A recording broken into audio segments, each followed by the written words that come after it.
président de l'organisation ACAP Gabon, dont l'objet social porte sur la promotion et la défense des droits des enfants. Je suis également officier des droits de l'homme, lauréat du prix national droits de l'homme, édition 2019. Signifie action contre les avortements et pour la défense des droits des enfants, porté sur les fonds baptismaux le 27 octobre 2001 et légalisé, reconnu au ministère de l'Intérieur en juin 2002. Lorsque l'on parle des droits de l'enfant, il faut prendre dans un aspect généralisé, c'est-à-dire les droits fondamentaux et inaliénables de la personne de l'enfant, à savoir le droit à la vie, le droit à l'éducation, à la santé, à la sécurité, à la justice, au repos et au loisir. Donc, nous avons fixé comme cheval de bataille la question d'apatridie, donc les enfants sans acte de naissance depuis 2014.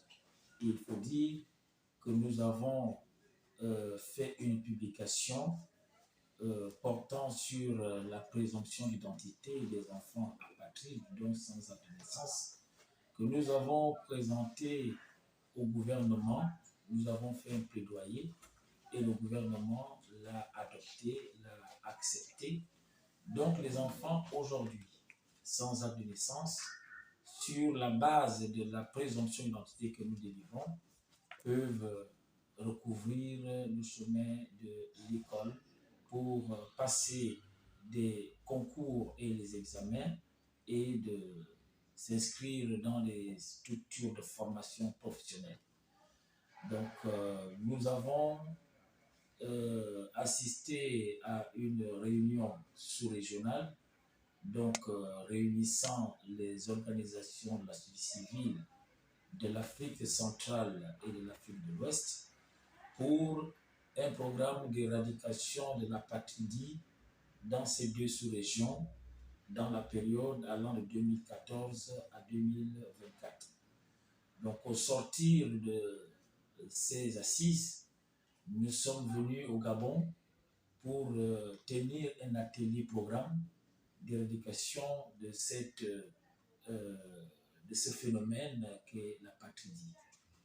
Et au cours de cet atelier programme, auquel a pris part plusieurs autorités, nous sommes parvenus à fixer comme solution la carte de présomption d'identité pour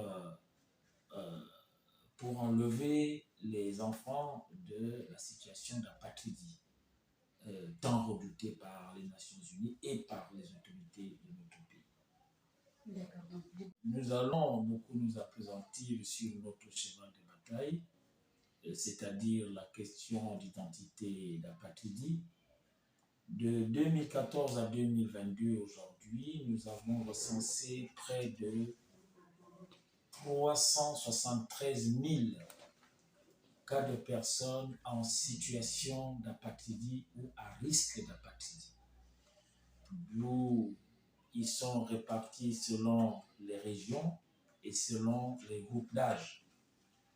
Concernant la province du Wolenthem, concernant la province de l'Estuaire, nous avons recensé près de 198 820 cas de personnes à risque d'apatridie.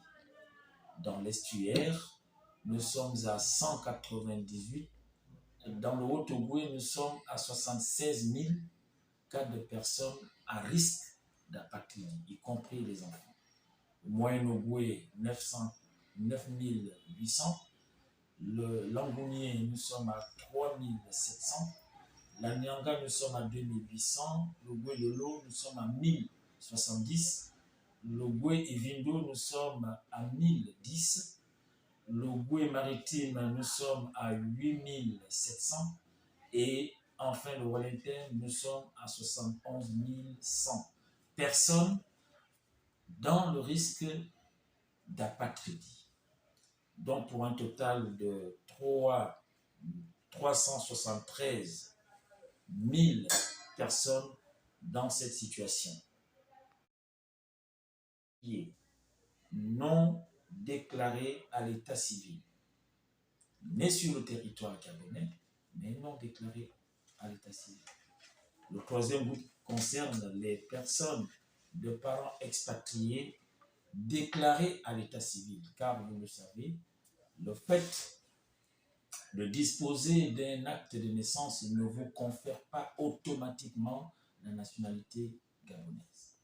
Donc, aujourd'hui, avec l'approche novatrice et salutaire pour les enfants en situation de risque d'apatridie, qui est la carte de présomption d'identité, à ce jour, de 2014 à ce jour, nous avons délivré autour de 13 642 présomptions d'identité qui ont permis aux enfants, un tant soit peu, de recouvrir le chemin de l'école, de participer aux différents examens et concours et des structures de formation professionnelle. Nous demandons aujourd'hui que cette opération puisse s'étendre parce que sur les 373 000 personnes en situation de risque d'apatridie et le nombre d'enfants qui ont reçu la présomption d'identité qui s'élève à 13 642, vous comprenez qu'il y a un écart criard. Donc, c'est l'occasion de demander aux autorités de nous prêter main forte, de nous soutenir dans la résolution de cette situation du phénomène d'apatridie dans notre pays, car l'état civil, se retrouve dans la première génération des droits, parce qu'il y en a 4 générations. La première génération, ce sont des droits civils et politiques, dont l'état civil fait partie. La deuxième génération des droits, c'est les droits sociaux, économiques et culturels. Donc l'accès à l'eau potable, au logement, etc. La troisième génération de droits, c'est le droit à l'environnement, le droit de l'environnement. Vous savez, avec le réchauffement climatique, il y a un dispositif juridique pour réguler un peu l'environnement. Et enfin, la quatrième génération de droits, c'est les nouvelles technologies de l'information et de la communication. Donc, lorsque nous parlons de 4 générations, il est essentiel que la première soit déjà amorcée dans nos pays dits en développement ou même sous-développés. Donc, on ne devrait plus avoir des questions d'apatridie qui constituent les droits de première génération. Chaque être humain devrait au moins être identifié, ce qui est de la mission régalienne de l'État, de savoir combien de personnes vivent sur son territoire. Et les difficultés, la première difficulté, c'est d'abord le manque d'information de nos populations, l'ignorance, parce que si les populations étaient informées, étaient au fait de toutes les dispositions législatives et réglementaires, ça nous aurait enlevé une épine. Nous avons également la difficulté au niveau de la ressource humaine qualifiée, c'est-à-dire des personnes qui doivent traiter de ces questions nanties d'une expertise. Et je pourrais encore ajouter la difficulté d'ordre législatif, parce que les les populations doivent être au fait de nos dispositions de loi. Donc, et ces lois doivent procurer le meilleur et le mieux-être. Or, aujourd'hui, il y a encore des vides juridiques, surtout dans le cadre de l'état civil, donc de la patridie, le fait de pouvoir, de ne pas pouvoir immatriculer certaines personnes dans le fichier d'état civil, lesquelles, si un enfant est de parents apatrides, comment pourrait-il être enregistré dans l'état civil dans la mesure où on ne connaît même pas le statut juridique des parents géniteurs. Donc la loi doit aussi évoluer pour ne pas mettre en marge cette catégorie de personnes. Autant de vides que nous aimerons discuter avec les différentes chambres du Parlement gabonais. Il faut dire que ça a été très très difficile pour tous les secteurs d'activité. Je l'avais dit en ce temps que la crise sanitaire s'était généralisée en une crise mondiale.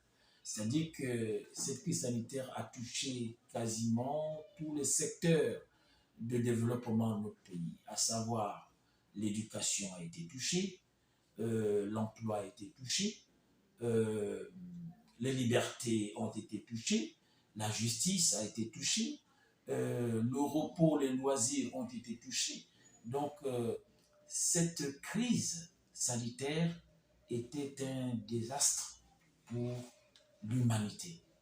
Et ce qui concerne le domaine religieux, puisque on ne pouvait même plus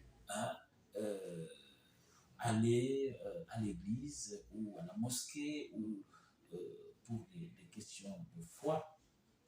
Donc nous n'étions pas en reste de cette catastrophe, vraiment que le monde n'ait jamais connue, aussi désastreuse.